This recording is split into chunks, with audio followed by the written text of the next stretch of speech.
This conference will now be recorded. Okay, so, well, hello everybody. It's nice to see all of your names on the list at least.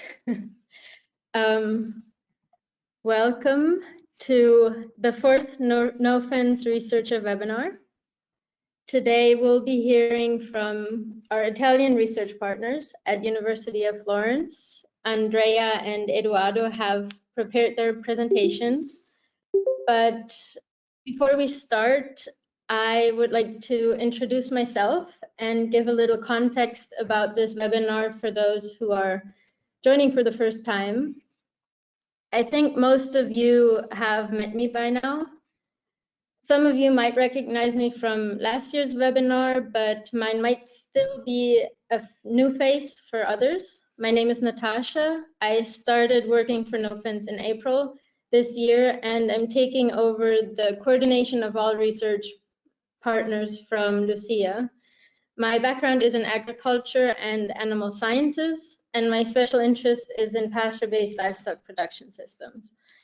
So I'm currently conducting a PhD at Göttingen University on innovative technologies for pasture-based production systems, part of which is the investigation of the effect of virtual fencing on animal welfare. And last year, I presented our preliminary results in the same setting.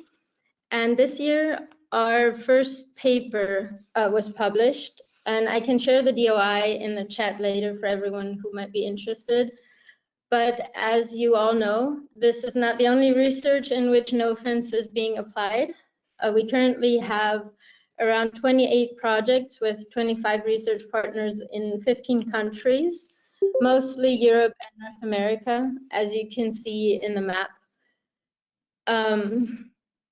But there will soon be projects in South Africa as well. We have almost 1,000 collars deployed in these projects. That's mostly cattle, but also 200 sheep and goat collars. We work with universities, research institutions, and private companies that are conducting their own research or have pilot-like arrangements. And they all investigate different research questions relevant to their field and or their area. So in the past webinars, for example, we've learned about NOFENCE for managed grazing and NOFENCE in carnivore forests. And if you'd like to review the recordings of those webinars, feel free to contact me and I can share the links with you. And with these webinars, like today, what we're trying to do is we want to connect all of you and provide a platform for knowledge exchange. So, like I said, today we'll be hearing from Andrea. He has also recently published a paper on virtual fencing, and from Eduardo. So they both will be presenting results from the VISTOCK project. The general objective of that project is the development of an integrated system of innovative technologies and practices based on the application of virtual fencing, modeling approaches, remote sensing data, and precision livestock farming devices. And the aim is to provide farmers with an efficient decision-making tool for better management of grazing animals. And with this, I will give the word to Eduardo and the screen. Let's see if I can figure out. Yes.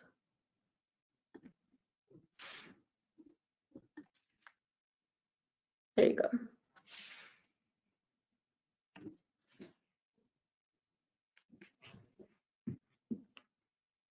Okay. Hi, everyone. Let me know if you can see the screen, if you can hear me. Otherwise, I will proceed. As I said, and as Natasha said, I'm Edoardo Bellini. I'm a PhD student from the University of Florence, and I'm here presenting the VISTOCK project, virtual fencing for precision livestock farming. So,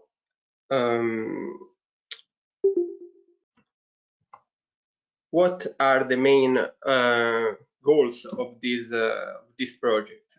As Natasha said, the goal is to increase the sustainability and the management efficiency in extensive and semi-extensive beef cattle livestock system, trying to applicate, integrate, and verify innovative solution in ensuring from an agronomic point of view an optimal utilization of the pastoral resource, and from the technical point of view, an improvement in animal welfare and performances in a way that we can support farmers in optimizing the grading system. So how we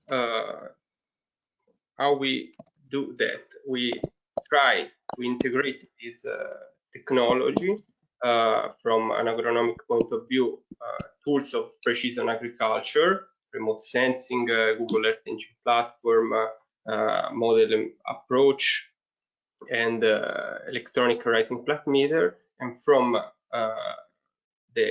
on other end, precision livestock farming tools such as virtual fencing, ear tags, and animal welfare monitoring.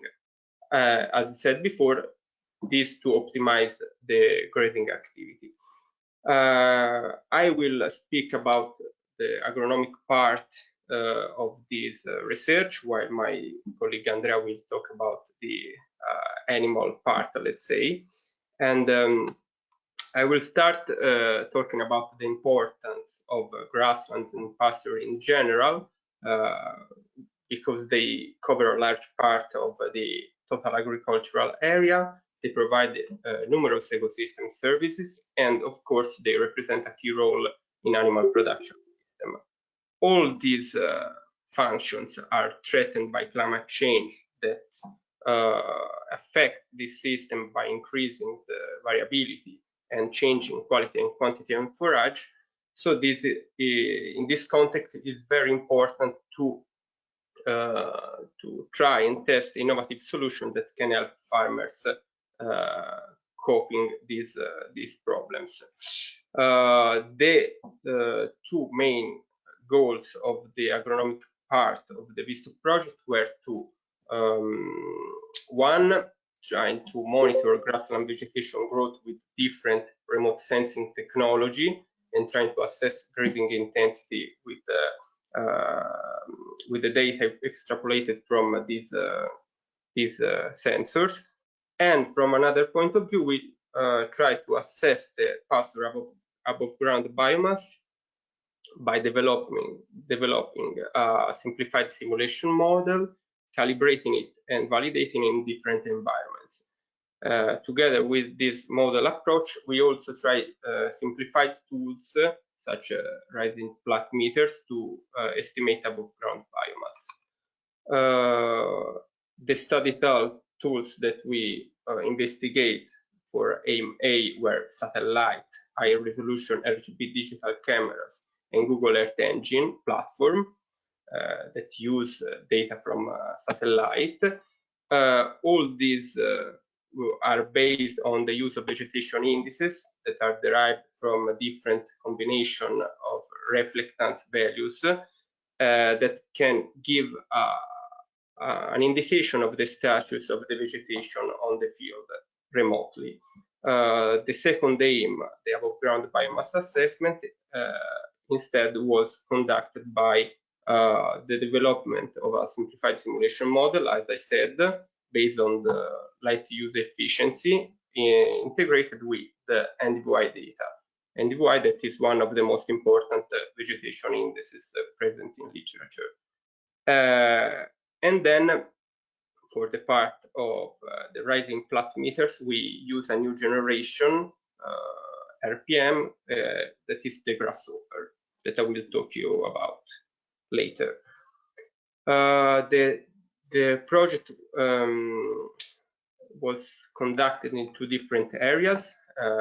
site B, Azienda Agricola Val d'Astra, and site M, Azienda Agricola Agricommerce. They were selected because they present different characteristics in terms of area, altitude, condition. One is a plain pasture with recently sown, while another one is sloped pasture with a lot of natural species. And as you can see from the number of grazing cows and area, they have a different stocking rate. In both sites, there were limousine beef cattle. How we can test our technology and models? By collecting field samples. During 3 years of campaign, we collect data of fresh and dry biomass from the exclusion cage that you can see on the right corner, up right corner. Inside the cage, we collect the potential production of the pasture that is not grazed by the animals, and on another 1 square meter outside the cage, we collect what is left on the pasture, so that we can assess what is the potential production, what is left on the pasture, and what was the animal intake.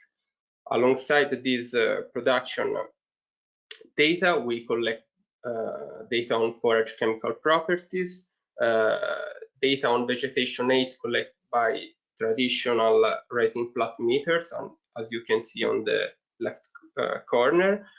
We assess the botanical composition of the pasture, and we collect data of leaf area index with a septometer. Leaf area index, that is an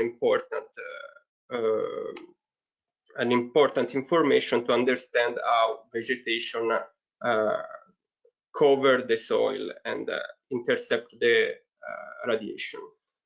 The first methodology that we test in this project was the Sentinel-2 satellite.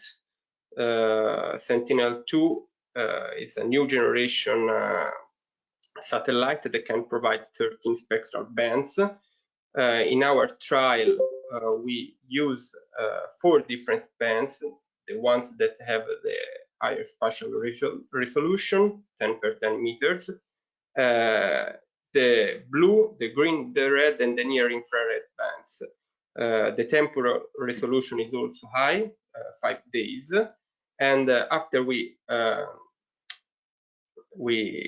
take the Sentinel-2 images, we elaborate vegetation indices maps on QGIS. These are example of vegetation indices maps for different vegetation indices. On the red dot, you can see where the sampling was done, and we compare the values of vegetation indices within a buffer of 10 meters radius outside the red dot, so that we can compare the ground truth with the vegetation indices extrapolated from satellite. Those are the results for some results for this comparison. The relationship in this case is with between NDY and fresh and dry biomass in site B. NDY, as I said, it's one of the most important vegetation indices. And in the table, there are also present the determination coefficient for other vegetation indices. As you can see, the results in understand the status of the vegetation with satellites is promising and need to be investigated more with other vegetation indices and other vegetation characteristics, but this is the first step. Alongside the satellite, we also use digital cameras. These are high-resolution digital cameras that were installed in fixed position on the Pasture boundary. They were pointed to the vegetation, and daily photos were taken. From this photo, we pre-process the images. We select the specific region of interest within the photo. We extract the red, green, and blue components as to elaborate vegetation indices that are based on RGB components. In this case, not the infrared. This is an example of what we obtain from the camera. In the left corner, you can see the photo, an example of photo taken by the camera, and the red square are the region of interest from which we extract the red, green, and blue components. Down this picture, you can see, for example, the green components that it's not processed, the raw data of green components.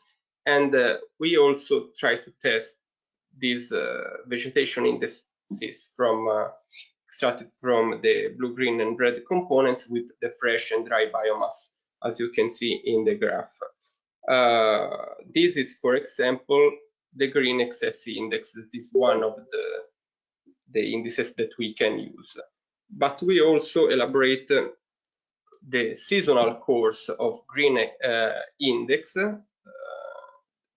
which formula is represented here. And you can see that we, in this way, we can monitor the vegetation through the season with this camera and these RGB indices. So this is another tool that can be very important in the monitoring of the vegetation resource. The third methodology that we test in this trial was the Google Earth Engine platform. It's not properly an instrument, but it's a platform.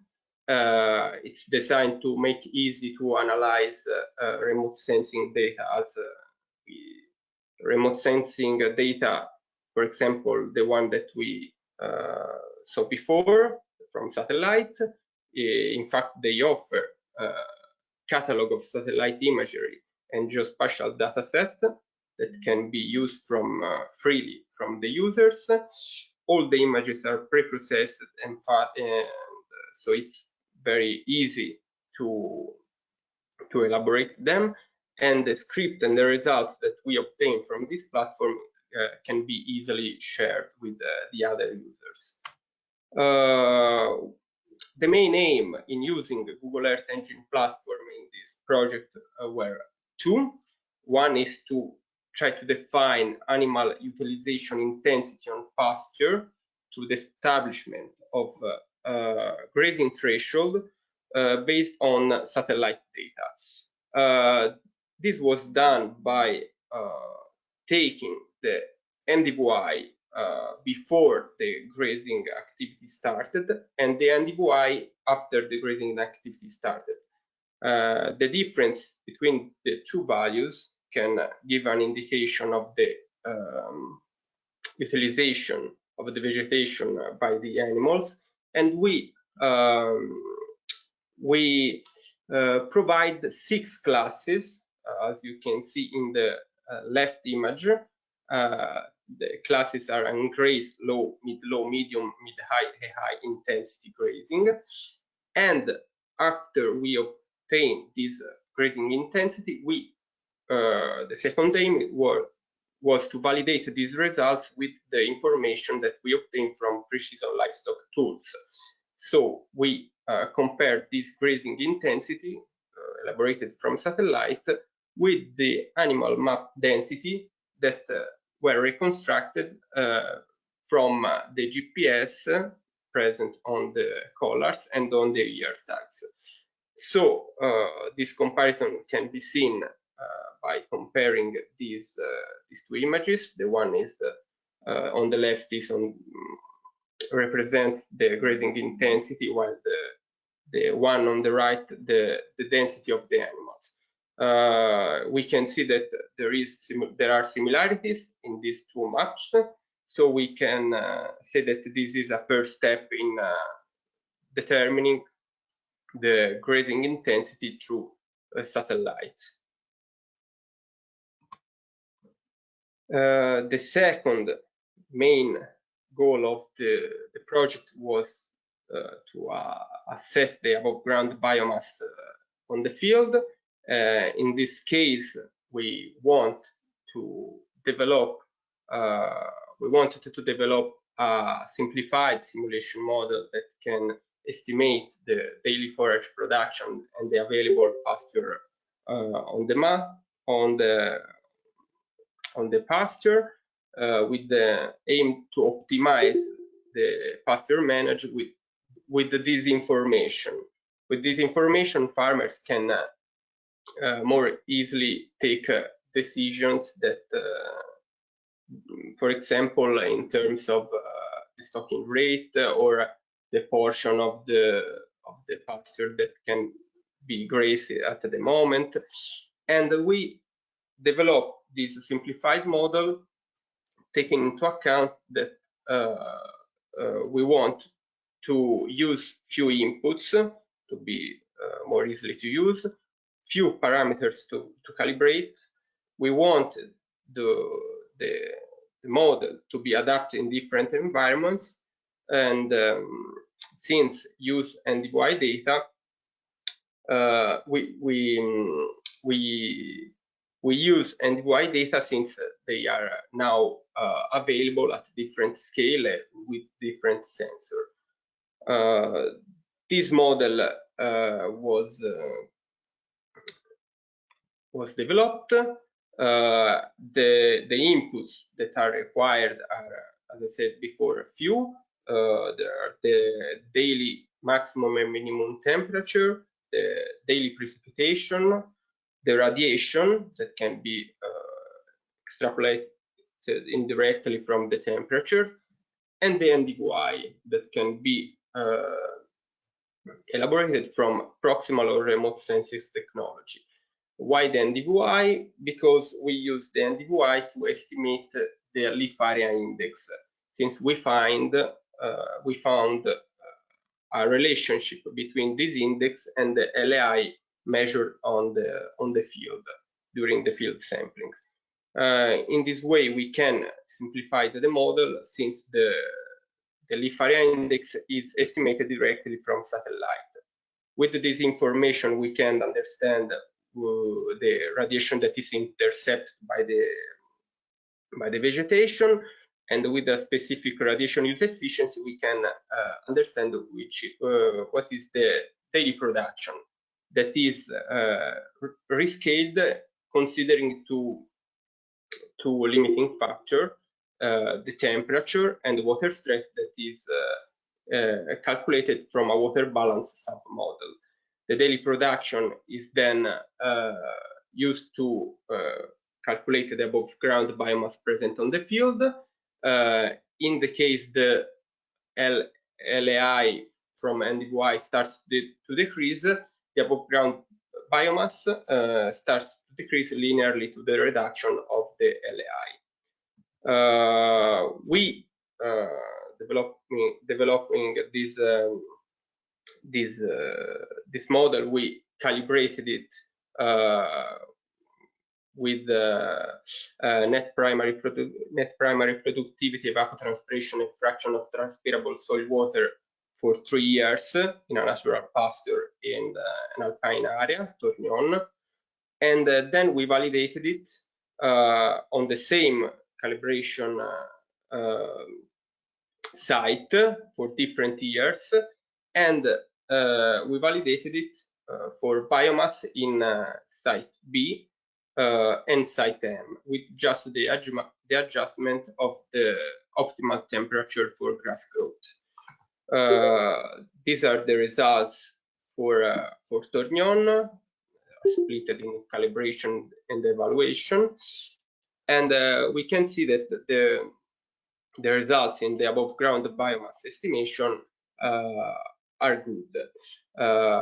This is for the production part, but we also compared the simulated fraction of transpirable soil water and the observed fraction of transpirable soil water, just to have an indication of the validity of the model in simulating also the water dynamics of the system. Then we applied, as I said before, this model in our study sites that are very different from the one of calibration, and the results are good also in these test sites that present a different condition. Site M is a semi-natural pasture, B1 is a sown pasture with continuous grazing, and B2 is managed as a medio pasture in the first year of trial. At the end, the last tool that was utilized and tested for the above ground biomass assessment was the grasshopper. First of all, defining the rising plat meters, we can say that are devices that are used to measure compressed grass height, and this compressed grass height can give an information of the above ground biomass on the ground. So these tools can be a valuable option to monitor herbage mass in an efficient way. The grasshopper is a new generation rising plat meter. It's capable of providing numerous information, as I said, the height of vegetation, but also can estimate the pasture production and, for example, the optimal days of grazing considering a certain stocking rate. It works through a Bluetooth connection with portable devices, allowing a real-time information on the field measurements, and also provide information on the position, the GPS position of the measurement. This tool is another option to optimize the grazing management, considering the information that can provide. There were 4 steps in this trial. The first one is to collect the georeferenced compressed grass height points on the study area, which is 6.8 hectares. The second step is to interpolate this georeference point with inverse distant weighting method, so as we can obtain vegetation height maps at high resolution. And the third step was to compare 24 sampling points of above ground biomass with the height measured with the grasshopper, as to find a site-specific linear regression equation to convert the compressed grass height into above ground biomass and obtain in step 4 high resolution above ground maps. So those are the results of 5 different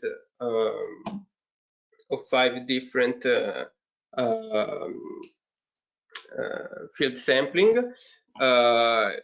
You can see that the vegetation, the above ground vegetation, decrease with the season, with the grazing activity of the animals. And on the right corner, you can also see the relationship between the above ground biomass and the compressed grass height, which is robust and can give an idea of the reliability of this method in assessing above ground biomass. So to conclude, the information gathered through remote sensing, satellite or digital cameras provide important indication on the state of the vegetation. The processing of satellite data through the Google Earth Engine platform indicates the possibility of quantifying the grazing activity remotely. We developed a simplified model that can simulate the system in a proper way, leading to good results in estimating the pasture biomass. And also the use of tools, simplified tools such as the grasshopper, made it possible to spatialize the information and obtain information at high spatial resolution. All these results can be combined with the livestock, the precision livestock farming methodology and tools that Andrea will now show to you. With this, I thank you for your attention, and I give word to my colleague Andrea for the animal part. Thank you very much, Eduardo. So I will. Yes. Okay, I will stop my presentation. I think.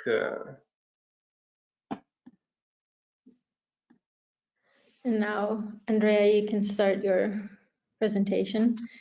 And if you have any questions, you can post them in the chat, and we're going to make a discussion session after Andrea's presentation.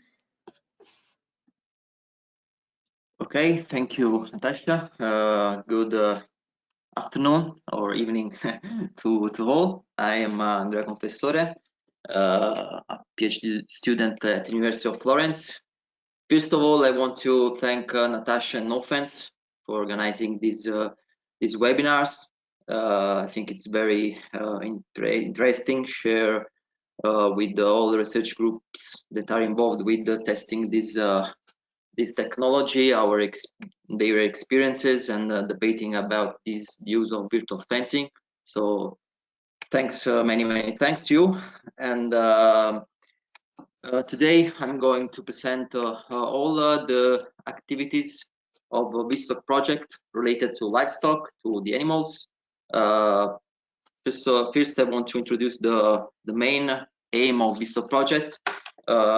As well explained by Eduardo, the main goal of this project is to develop an integrated platform to support farmers to foster more sustainable food production system and improve animals' welfare. And the integrated platform integrate both precision livestock farming tools and precision agriculture tools. Just I want to give you just a brief summary of the things that I'm going to talk about. First, I'm going to show you all the first year experimentation, first year of experimentations in which we tested the animals' adaptation to the virtual fencing system. After that, I will show you the second year activities in which we performed a comparison between traditional grazing methods and virtual fencing, and also we will discuss about some welfare implication related to the use of virtual fencing. So the main aim for the livestock part, for the animal part, is to improve animals grazing management through the use of virtual fencing. And to do that, we did it with two different methodological approaches. On one end, with the two training phases, we tested the animals' learning capacity to adapt to the system.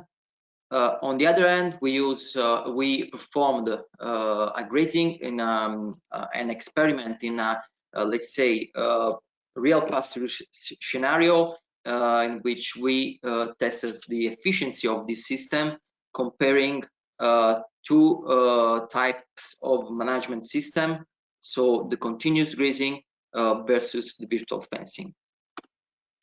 And these two methodological approaches have required two different type of data that have been analyzed. Thus, for the training phase, we were focusing more on the parameters that are in the data that's directly connected to the collars, so the total number of sounds, the electrical pulses, the number of escape events from the inclusion zone. While for the grazing phase, we were focused on the data collected by a near-tag sensor system. I will show you the technology later, but basically this system provides a lot of real-time data about several activities, animals activities such as resting, ruminating, and eating, and so on. Also, in both in both experiments, we performed also the high cortisol content analysis that we know is an important parameter to evaluate the long-term stress condition in domesticated animals. I think that most of you know how NOFENCE technology works, but so I'm going quick on this part.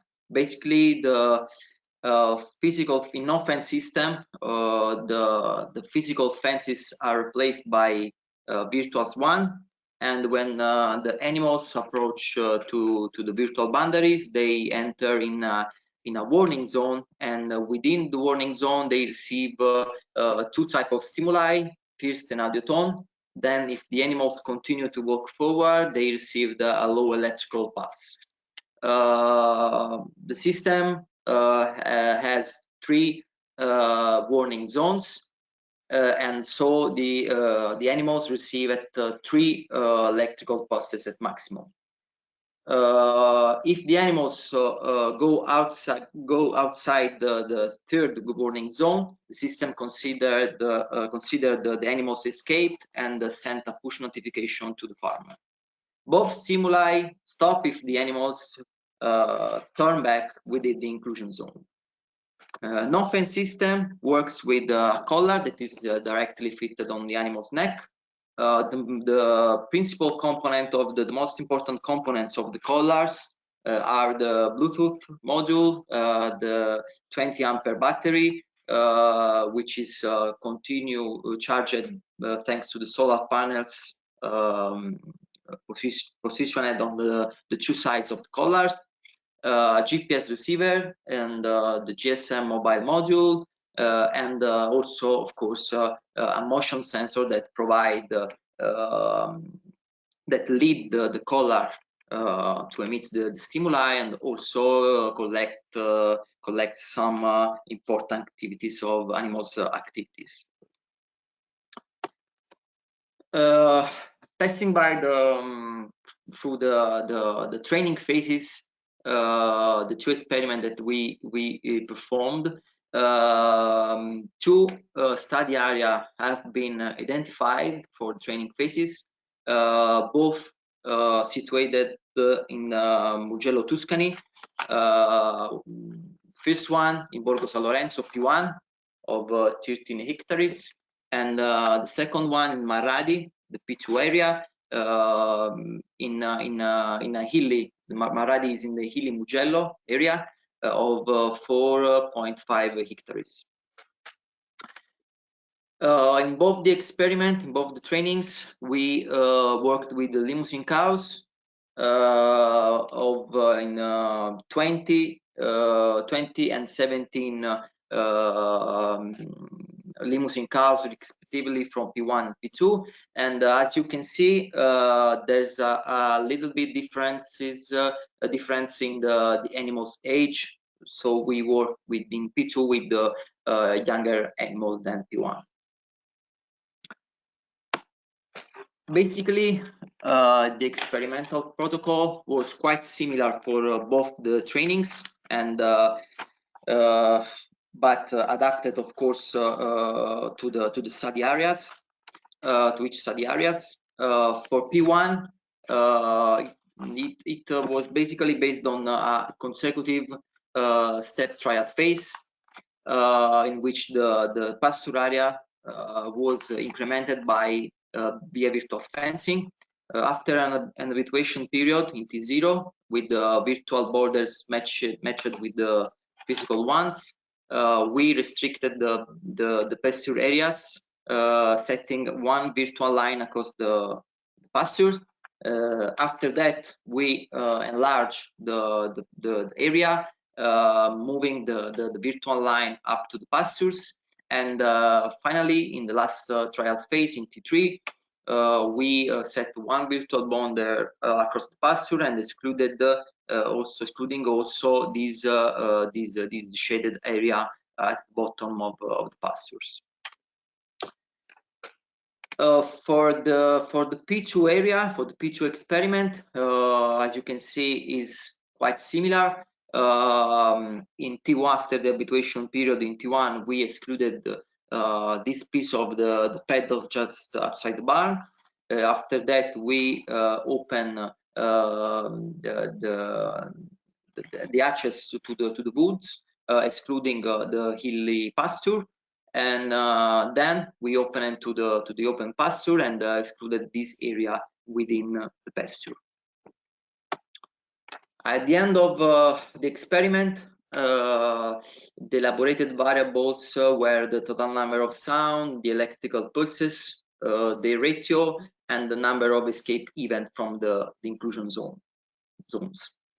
The obtained means were there compared among different trials just to test the trial effect. The results for the P1 experiment, for the P1 area, show what we can call a trial effect, because both the total number of sounds and electrical pulses significantly decrease from T1 to T3, and also in this case the ratio was calculated from sound and electrical pulses, and in this case there's an increase, a significant increase of this ratio with the maximum registered in the last trial phase. And finally, as you can see also by the heat map distributions, the animals were increasingly kept inside the inclusion zone, and thus the total number of escapes event significant decrease in the last two trial phases, with the minimum value registered in the last trial phase. Also, for the P1 experiment, we collected the air samples at the beginning, at the end of the trial, and to perform the air cortisol content analysis, and the results show that there was no significant differences between the samples collected at the beginning of the trial and the end of the trial. So the animals did not show any stress condition during the experiment.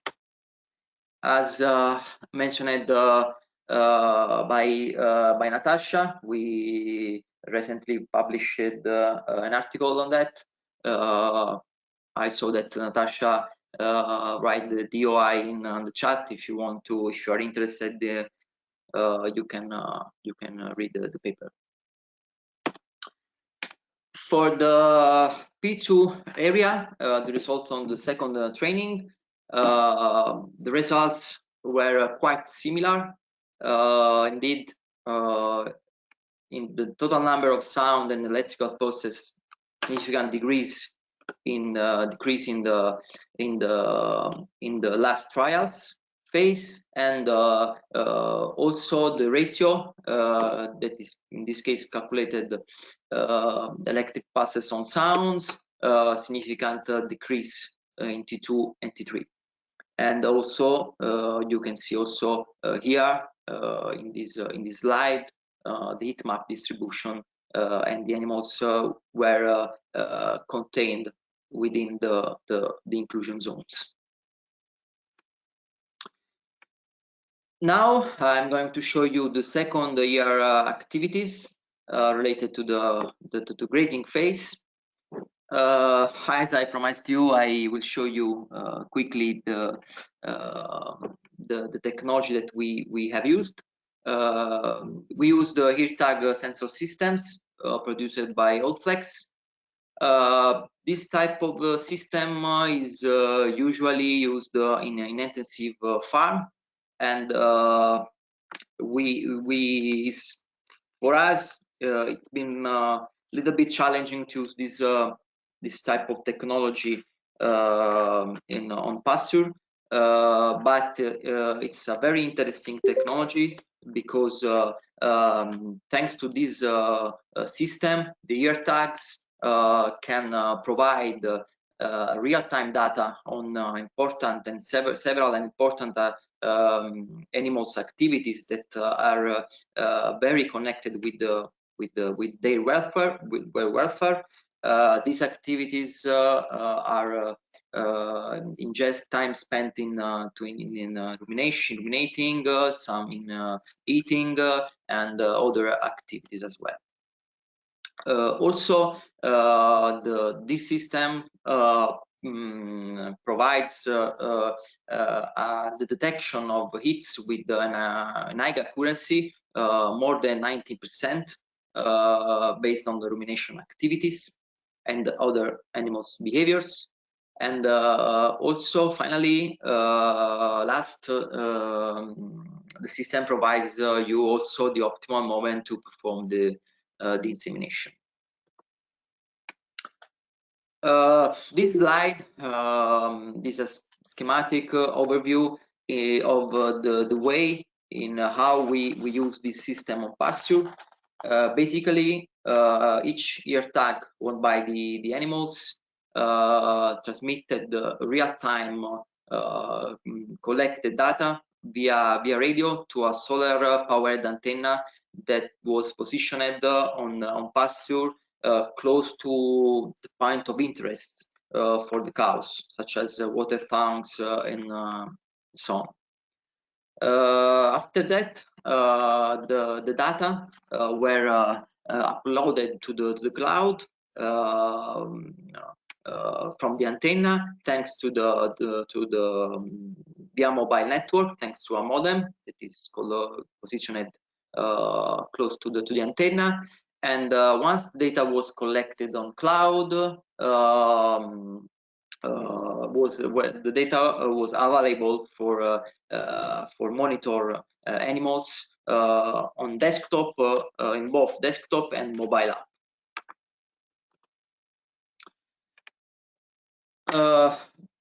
While this is this slide is a schematic overview of the experimental control protocol of the grazing phase performed in P1. We divided the herd in two groups of 15 cows each. The first one, the control group, in which the cows were managed with continuous grazing. The animals were endowed with the ear tags and virtual fencing collars, but the latter only to track the GPS animals' position during the experiment. The other group, the virtual fencing group, let's say, was managed by virtual fencing, and the pasture surface was gradually incremented via virtual fencing every week, based on the information gave by the the remote sensing and the model. At the end at the beginning and the end of the trial, we collected higher samples to perform also in this experiment the hair cortisol content analysis. As I mentioned before, on this experiment we were focusing on the data provided by the ear tags, just to see differences between the two groups. The variables from the elaborated were the time spent in ruminating, in resting and grazing on a time slot of 4 hours. Also, we test the differences of the hair cortisol content of the hair samples collected at the end of the trial between the control group and the virtual fencing group. Obviously, we used also the collars, and we aggregate all the data from the collars for each virtual fencing phase.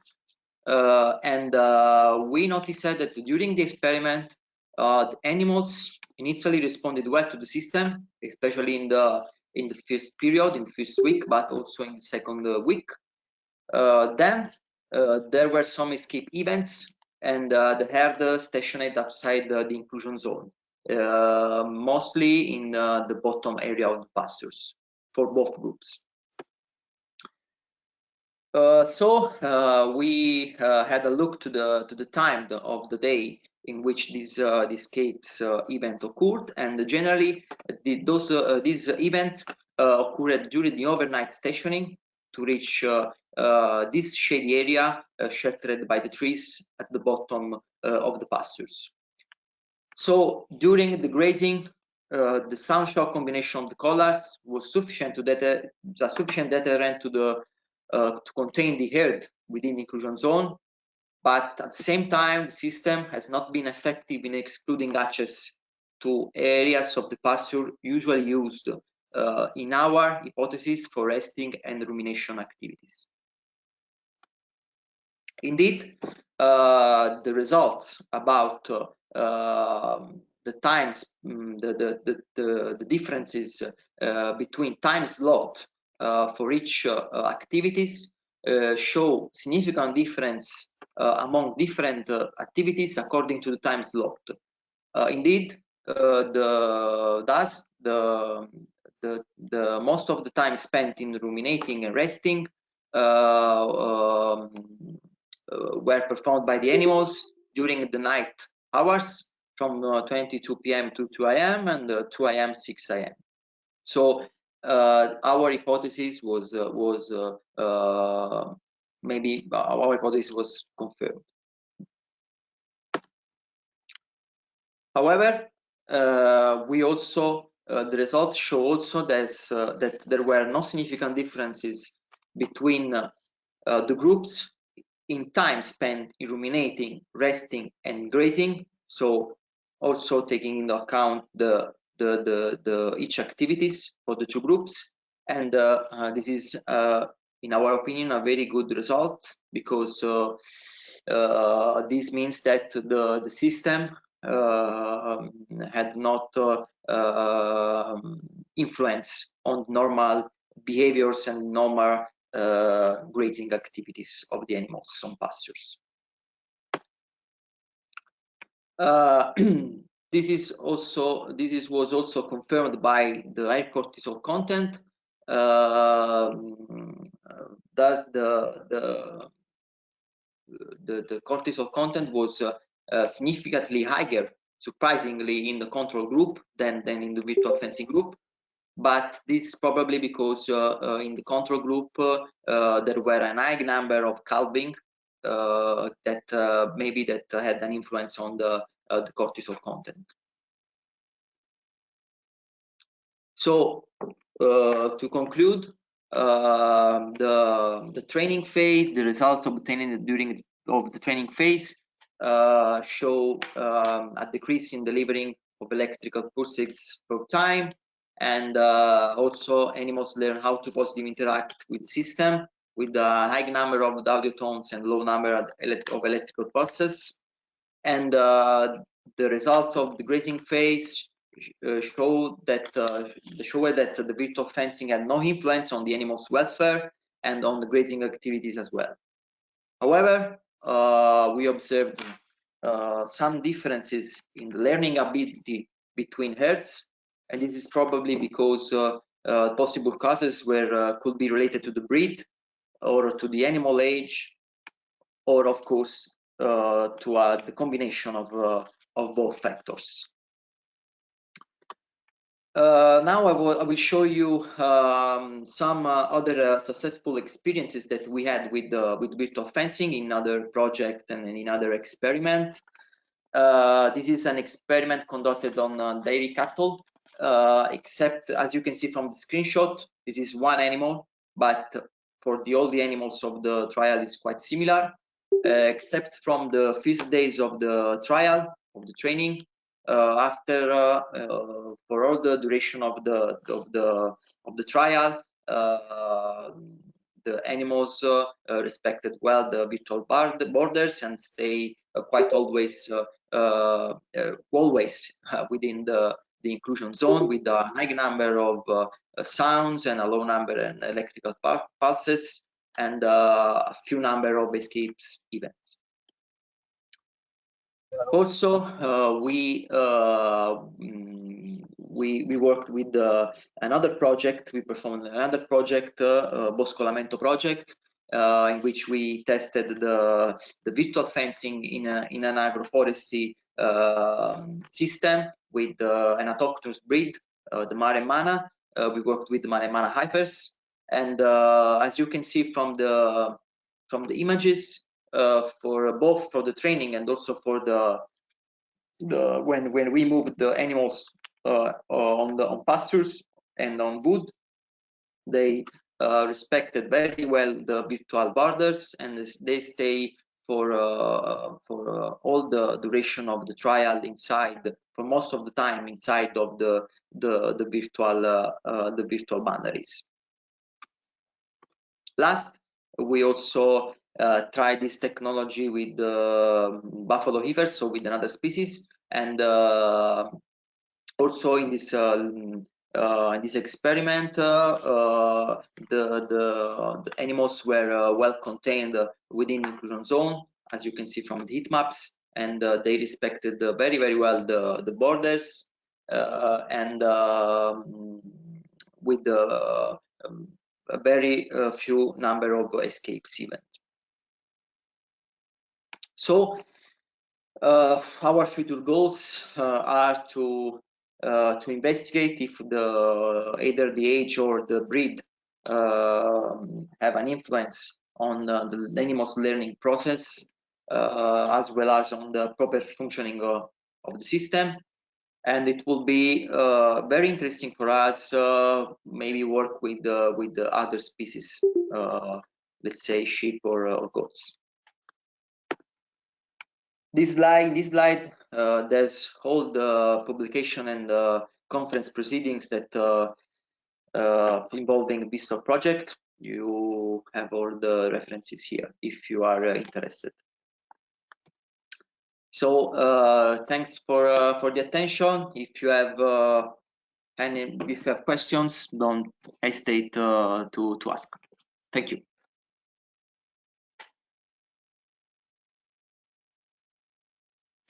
Thank you very much, Andrea. Very interesting presentations. I especially like the fact that, or I find it very interesting that the animals couldn't be kept away from their resting areas. Yeah. Yeah, so let's start questions now. We already had one question in the chat from Santiago to Eduardo. Eduardo, have you read the question? It says, how do you account for differences in moisture, nutrients, and plant species to calculate what I assume means light use efficiency or radiation use efficiency? Yes, I read the question. I understand it that in a complex model there are a lot of factors involved in the calculation of the radiation use efficiency, actual radiation use efficiency. This model, as I said, it's a simplified model.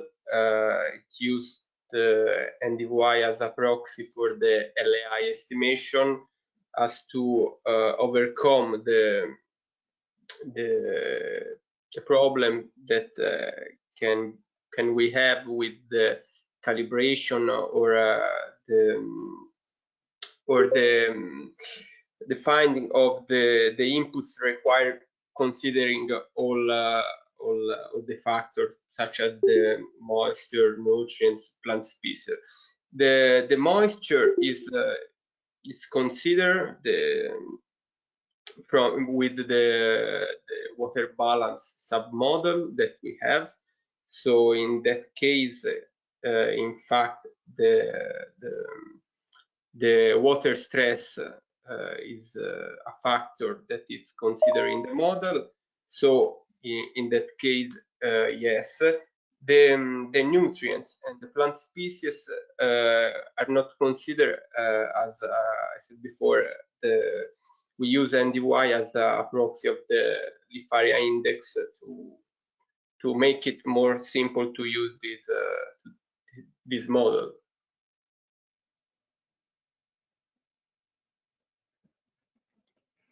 Okay, Santiago, did that answer your question sufficiently?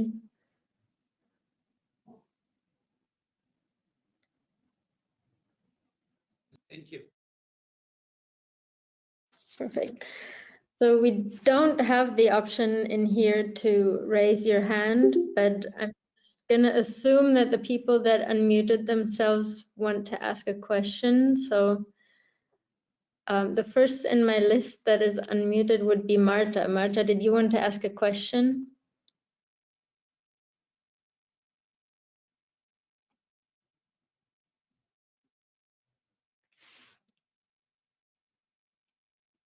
Or Patricia?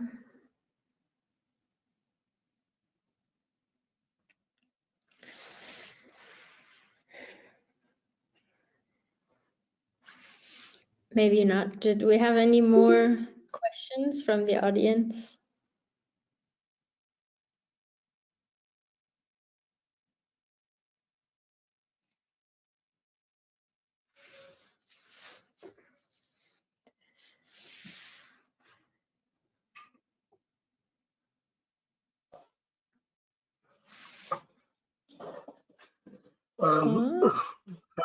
Maybe I ask a question. My name is Joseph Weisbacher. We are working on a project, preparing a project with goat in the Austrian Alps, but we have problems in getting welfare animal welfare allowances for our experiments. What are your experience with the animal welfare allowance in Italy?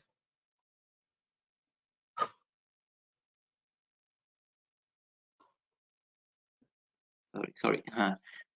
Thank you, Joseph, for your question. If you understand well, you asked me about the welfare, the regulation of welfare in Italy, right? Is it right or not? Because you have the yes, it's right. Okay. Okay. Sorry. Thank you. Okay. Let's say regarding the welfare implication. Let's say in Italy, they have like on a hold in the legislation, because there's no law that say to you that you cannot use the virtual fencing, but at the same time there's no rules that allow to you to use the technology. So in this moment, we have in a, let's say, borderline situation, and I think that with our experimentation, in which always we did a welfare, a part related to the welfare, we can push the people who makes the laws to admit this type of technology. So for us, this point is very important, and we always, as I said before, taking into account all the welfare implication in all of our experiments.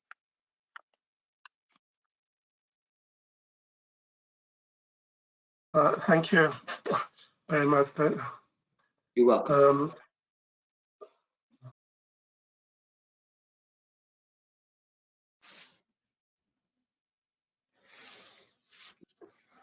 Natasha, I think there's one more question for me.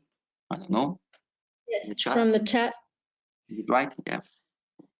Yeah, have you tried using virtual fencing in forested areas where the risk of lack of GPS coverage is higher? Yes. Now I'm reading also the answer, the question from Santiago. Maybe I can respond both questions because are very connected. Yes, we tried the virtual fencing in forested areas. As I showed you, we had this project, this Boscolamento project, in which we used the virtual fencing in agroforestry system, and we had some problems with the GSM coverage rather than GPS coverage, because for the GPS coverage, was quite well in the forest areas, but let's say the areas that the study areas was a Mediterranean forest system, so and the GPS worked very well. Not the same with the GSM coverage. So we had problems with GSM coverage, and it may happen that the system took time to update the new coordinates of the new virtual pastures, or we faced problems related to the push notifications and so on. So maybe it's the main problem in that area. So the problems are more related to the GSM coverage in our experience.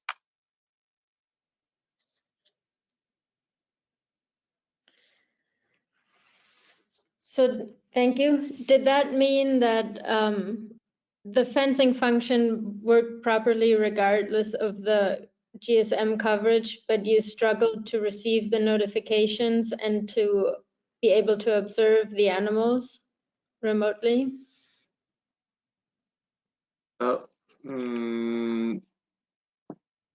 Not always, let's say. We know that the system works with GPS, so we know that the system worked during the experiment because the system is not doesn't work with GPS, GSM, but with GPS. So we were quite optimistic that the system worked well, but you know, there's only some problems with GSM and the update of the updating of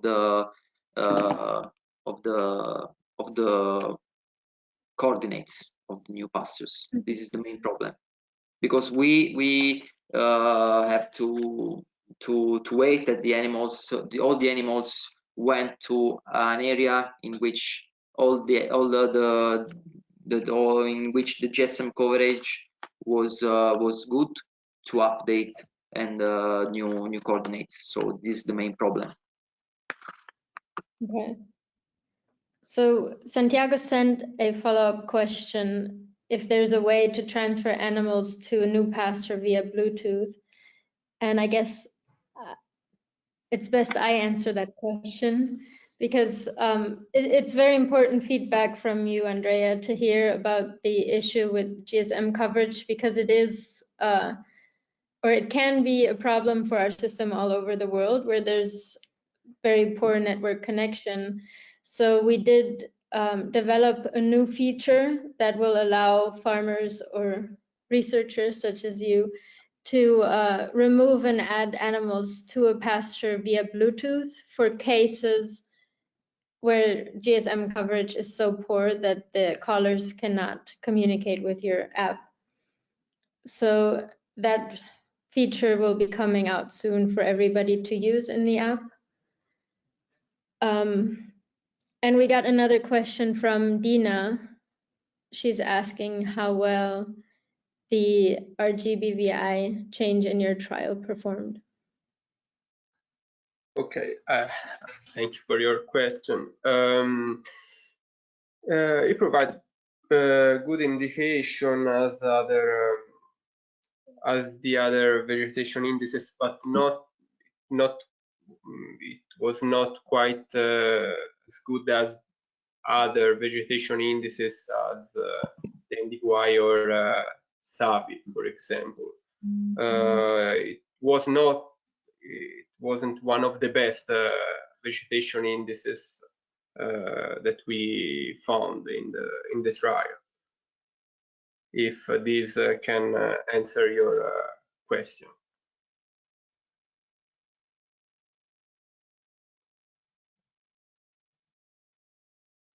Yes, thank you, Eduardo.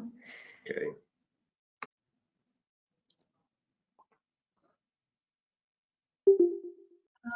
One more question from Paolo, which he asks how we could apply NOFENCE to protect or alert herds by wolf predation. I don't know if predators were a topic for you in Italy. Yes, it's very hot topics, but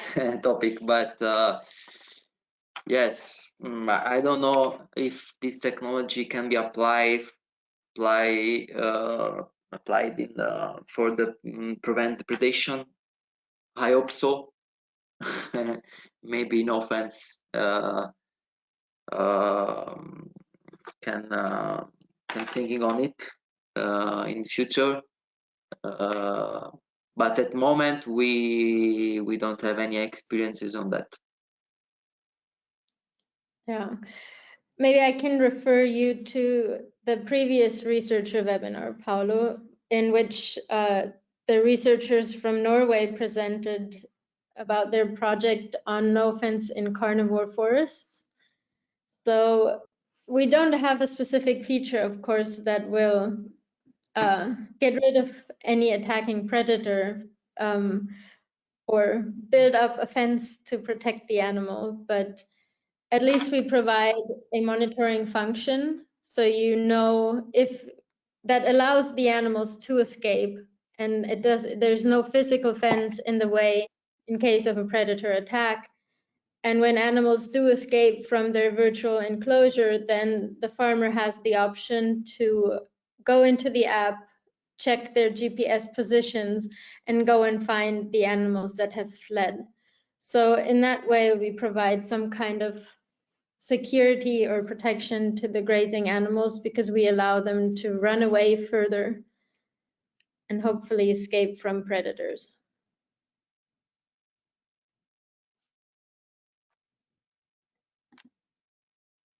Nice. Do we have any more questions?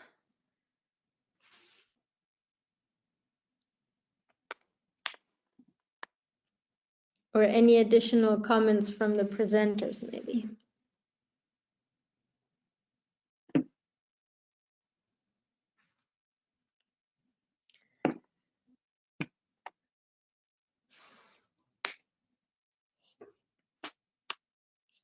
One more comment in the chat. Is there a plan at NOFENCE to provide an app's real-time NDVI data to help manage pasture boundaries? Not that I know of at the time, but you're free to suggest it, or I can forward this to our product development team and see what the take is.